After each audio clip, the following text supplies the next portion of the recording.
Hey guys, and welcome back to the channel. So today we're going to talk about the bikini biker. A guy had the audacity to go through Gangnam on his motorcycle shirtless with a girl in a bikini riding behind him, and the police are investigating them for indecency. But I wanted to bring this case up because I wanted to actually talk about anyway why conformity or conformism is so powerful here in Korea. Many of you have been asking.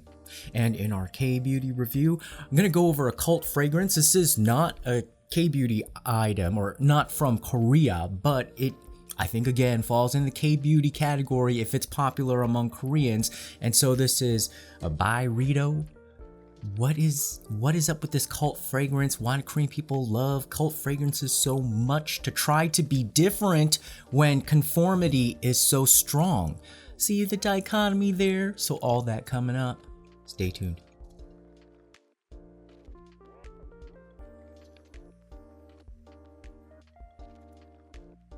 So first of all, thank you to everybody who sent their prayers or helped out in some small, meaningful way or big ways to help the channel get back from a temporary suspension.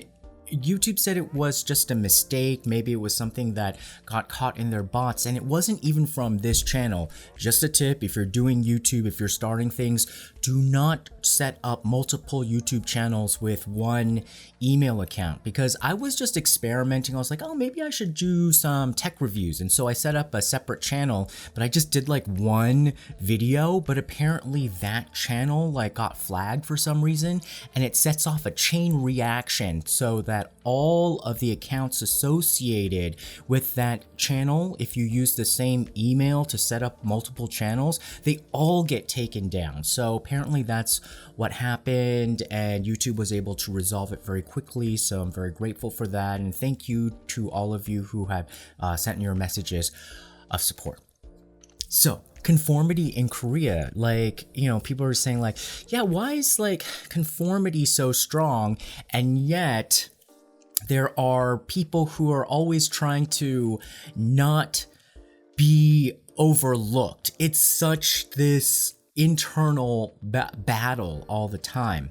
Well, first let's go over the biker case. So this happened late last week. It was essentially this guy who's a YouTuber. He has about like 20,000 followers, and he just flexes his muscles and his motorcycles, and looks like he's actually a guy in his 40s. So this makes it a little bit odd because he's probably like one of these, I'm just totally surmising, but a guy like this who has time to ride motorcycles all day and looks like he spends like a lot of time playing around in the countryside, usually probably like some rich kid who is now like on the, you know, wrong side of 40, and he's still kind of like doing all this. So it's kind of weird because like when you're judging him, he's kind of got some age to him. So I guess maybe that starts to maybe mess with people's minds a lot, because when he's going through Gangnam, he is literally going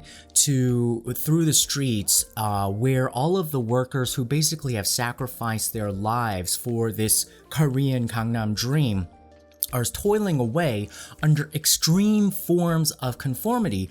And there he goes, like riding around with like some tan muscles and a bikini girl, like, you know, on the back. You know, they're both Korean.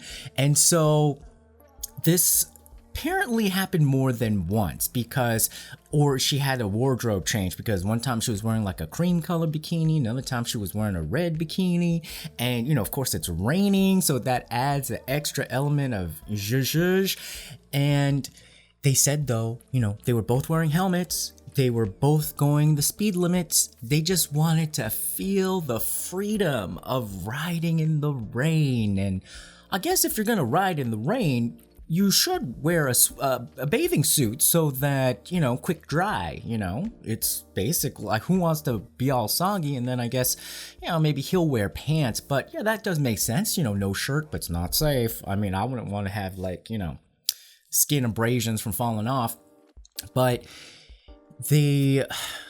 rankled some people apparently enough where like the police are going to investigate them for indecency. And so the indecency law is essentially that if it stimulates some sort of shame in the general public, he might get caught in that law, and it's either imprisonment for a year or less, or paying a fine of about $5,000. So people online were usually the younger commenters were just saying like, hey, that's really cool, you know, like, dang, you know, I wish I could do that, or like, oh, you know, like really stylish, or she's pretty and whatnot. Yeah, it is a little bit, you know, it's a little bit lewd, it's a little bit crazy. You wouldn't want everybody to be doing this, but at the same time, I think it was great that he really shook things up, because we've seen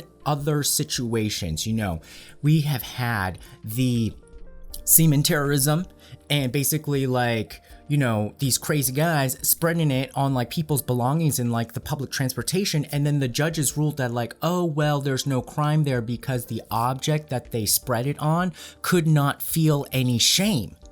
Excuse me? But what about the owner of the property? Yeah, right. I don't know. Like if you burn down somebody's house and you say like the house doesn't have any feelings, like makes no sense. And so also there were instances of like panty sniffers, like who go into like break into people's houses and they sniff the panties, and they said that, well, the panties can't feel any shame, so it's not a crime. I don't know what breaking and entering is, but apparently that part is not a crime. So I think it's just a little bit hypocritical. What is the difference in these cases, though? And how does it relate to conformity? I think what happens is that when you look at the case of an object or somebody's having something bad like that happen to them in those types of terrorist or abuse cases, it is separate from your identity. It doesn't threaten it. Actually, it may, in a twisted, dysfunctional way, make you feel better about yourself, because there is a little bit of a twisted thing. Like when you are under an authoritarian culture, that if somebody does worse than you, you at least feel like, well, it all sucks, but at least I'm a little bit better than that. And so that, in a sense, doesn't threaten your stasis of well-being. What does threaten it is if there is this bikini biker going around looking like he's having a much better time than you are.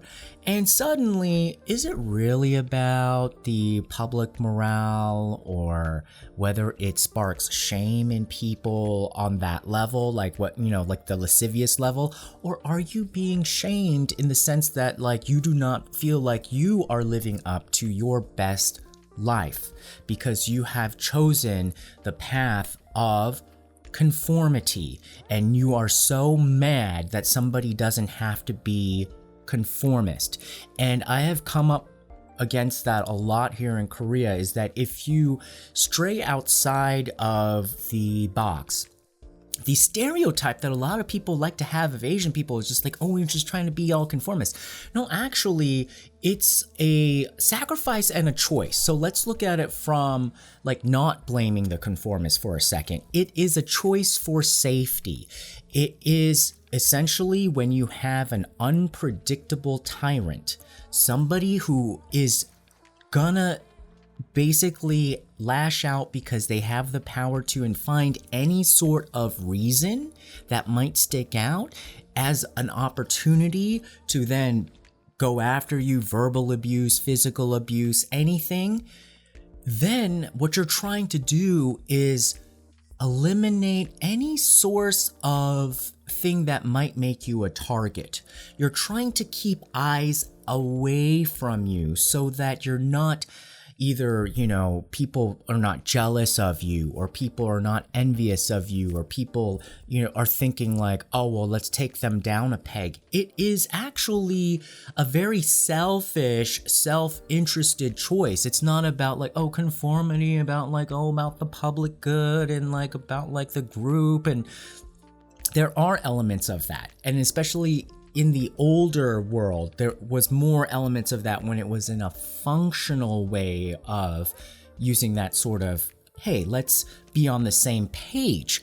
But now, essentially, it's more of like, I need to make sure I blend in so that I am not a target. And so people aren't doing this necessarily out of weakness. I would say it's medium weakness, in the sense that like if you were really strong, you're gonna be like this motorcycle guy. But this motorcycle guy, basically I think he has some FU money, that's why he's able to go do that. But if you don't and you're just trying to get along, you're gonna try to blend in so that you are not going to be a target. And so why are there so many targets? Because when you have people who are given by society power that is not necessarily earned, but just in general given in what you think creates social stability, in the sense of like, if it's age, we all tend to just agree as a society that fine, let's give people with age a little bit more leeway, more power, so that they can take care of us and move us on to the next direction. However, the thing is that that's kind of breaking down, and instead of them using that power to move forward, they're using that power to abuse down. And that is what happens when you get a fraying society. That's when like down companies going down, like nobody wants to work for that company. Nobody's focused on growth. Everybody's just focused on what? Not being a target and shifting blame and then getting, glee out of seeing other people fail. That's a horrible, dysfunctional place to be. And that's what I think the first innocent step of just trying to not be a target and blend in eventually leads to. And so I like how this biker guy is bucking that and kind of reminding us for a brief moment, at least in the rain, on his motorcycle, hey, there may be a different way to go about life, and life is short. And this dude, and when you look at some of his older pictures on Instagram, he wasn't always like this tan, buff dude. He actually looked a little bit dorky, and I don't know what workout program he went on and what tanning salon he went to, and you could probably figure out which motorcycle shop he went to. But he, I think, consciously made these choices and wanted to be like living free like that. Maybe it can be a little bit obnoxious at times, but what is more obnoxious? What's more obnoxious are those people who actually cement in this system where abuse continues, and then you are penalized if you speak up under a twisted form of justification of conformity. Basically, what they're trying to say, what those people are trying to do when they try to tell you to shut up, is that, shh, don't make us a target too, and we're gonna get it next. Let me tell you something. You're gonna get it next. There is no way. You cannot out-conform yourself. There is no bottom.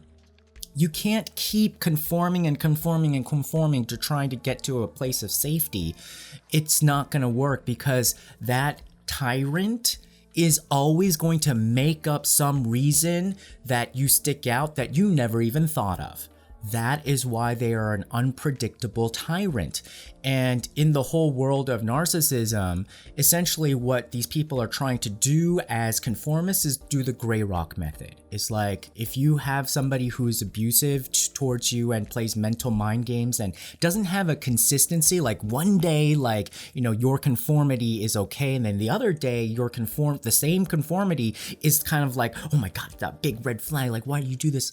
So people are just trying to be really kind of like boring, like there's nothing to, you know, gain from attacking me.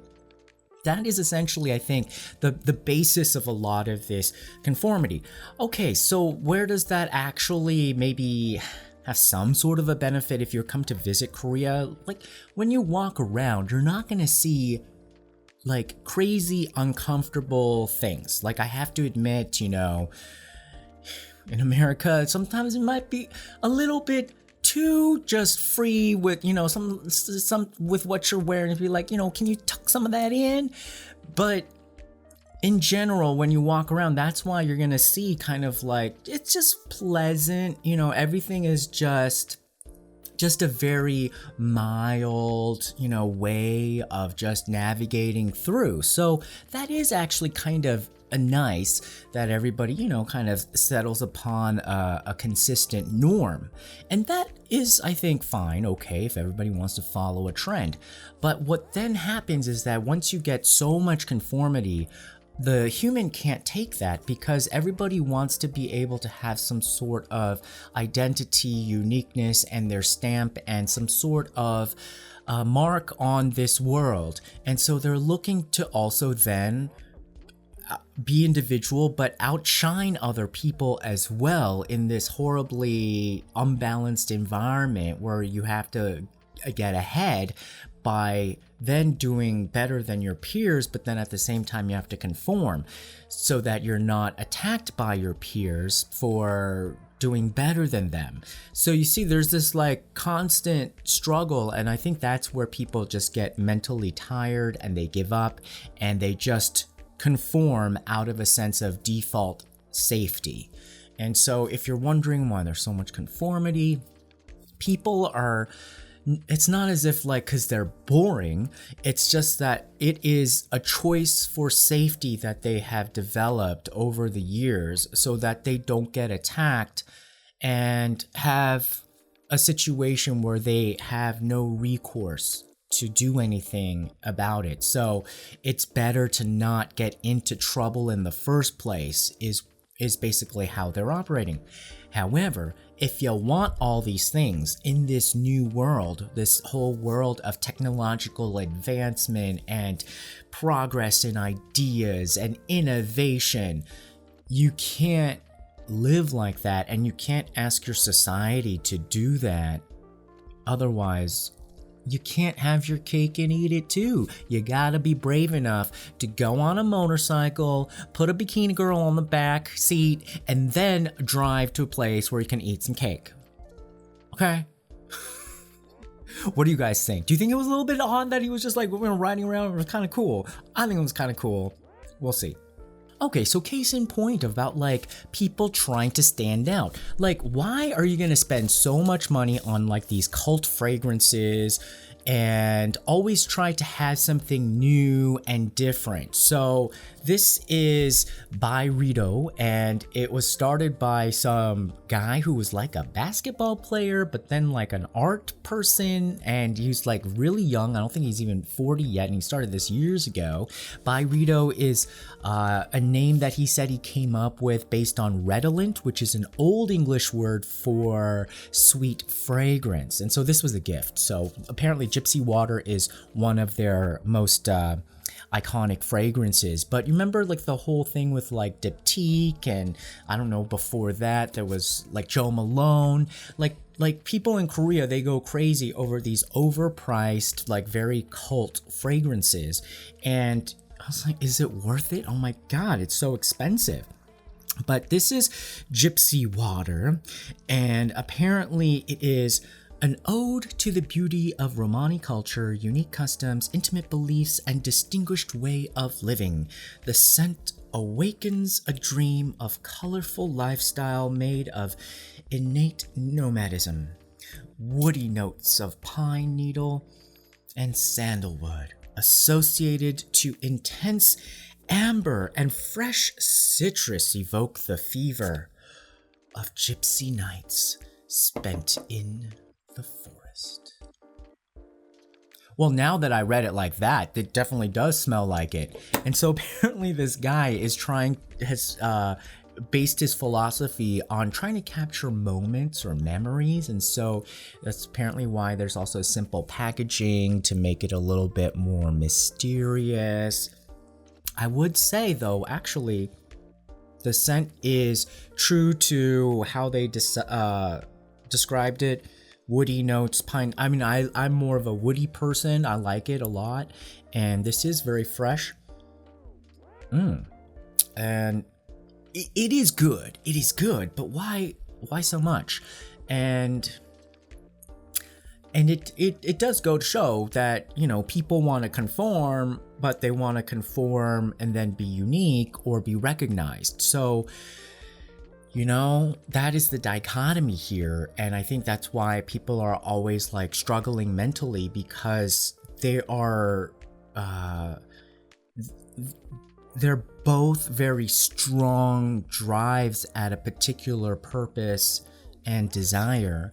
So if you're ever wondering why, like, you know, when you see some Korean people, like, they are conforming, but they don't seem at peace with it. There's a silent stuff going on.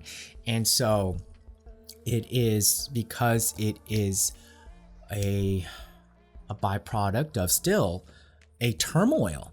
And that's why our drama is so good, because even you see somebody sitting still, they still drama all over there. Drama. And, well, at least we have more fragrances that kind of try to lift us out of this drama. We'll see. Anyhow, what do you think? Have you tried this line? Like, what other fragrances do you like or don't like? Like, what would you recommend? I don't know if it's worth the price. It was like a birthday gift, so I don't know if I would buy this on my own, but it definitely is high quality. And for the summertime, I think it actually is a good scent, and it works well with like on your skin. Anyhow. All right, guys. Well, thanks for joining, and remember to like, share, and subscribe, and we'll see you again next time. Bye-bye. Tune in next time. Don't forget to subscribe. Find us on YouTube, Instagram, Twitter, and Facebook. Love you.